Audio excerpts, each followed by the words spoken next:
இன்னைக்கு முதலமைச்சர் அவர்கள் காலையில பார்க்கும் பொழுது டிவி நல்லா தான் இருந்தாங்க. திடீர்னு அதன் பிறகு அவசரமாக ஹாஸ்பிட்டலுக்கு போயிருக்கிறாங்க. நிறைய செய்திகள் வருது.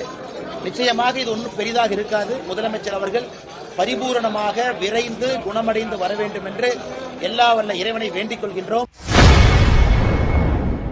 உடல்நிலை சரியில்லாமல் மருத்துவமனையில் அனுமதியாகியிருக்கும் முதல்வர் ஸ்டாலின் பூரண நலம் பெற்று திரும்ப வர வேண்டும் என இறைவனை பிரார்த்தனை செய்து கொள்வதாக பாஜக முன்னாள் மாநில தலைவர் அண்ணாமலை செய்தியாளர் சந்திப்பில் தெரிவித்துள்ளார். அங்கே மாணவர் சேர்க்கையை கட்சியினுடைய மாணவர் சேர்க்கையை அதிகப்படுத்துறாங்க.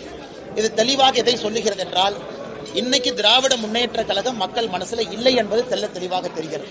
இதற்கு போன்ற கவர்ச்சிகரமா ஒரு விஷயத்தை நடத்தி பொய்யான பிரச்சாரங்களை வைத்து மக்களை சேர்க்கிறாங்க. அதிலே திராவிட முன்னேற்ற கழகம் தோற்க ஆரம்பித்து விட்டது என்பது வெட்ட வெளிச்சமா இருக்கு. இதை கண்டுகொள்ளக்கூடிய பள்ளி கல்வித்துறை ஒரு பக்கம் சர்க்குலர் போடுறாங்க. என்ஜிஓ கூட அரசு பள்ளிக்குள்ள போகக்கூடாது, என்ஜிஓ போய் பேசக்கூடாதுன்னு ஒரு பக்கம் கடினமான சர்க்குலர்.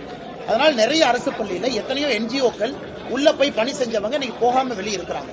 இன்னொரு பக்கம் அதே அரசு பள்ளி கல்வித்துறையாக இருக்கட்டும், உயர்நிலை கல்வித்துறையாக இருக்கட்டும், இது போன்ற விஷயங்களையே அனுமதிக்கிறாங்க. முதலமைச்சர் அவர்கள் வேகமா குணமடைந்து வரணும்.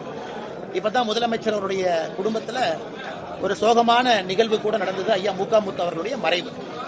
இன்னைக்கு முதலமைச்சர் அவர்கள் காலையில பார்க்கும் பொழுது டிவி நல்லா தான் இருந்தாங்க. திடீர்னு அதன் பிறகு அவசரமாக ஹாஸ்பிட்டலுக்கு போயிருக்கிறாங்க. நிறைய செய்திகள் வருது.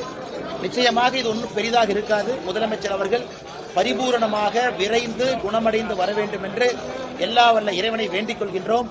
அவருடைய பணி முதலமைச்சராக தமிழகத்திற்கு வேகமாக வந்து மக்களுக்கு பணி செய்ய வேண்டும் என்று வேண்டிக் கொள்கின்றோம். செய்திகளை உள்ளது உள்ளபடி தெரிந்து கொள்ள ரெஃப்ளெக்ட் நியூஸை சப்ஸ்கிரைப் பண்ணுங்க.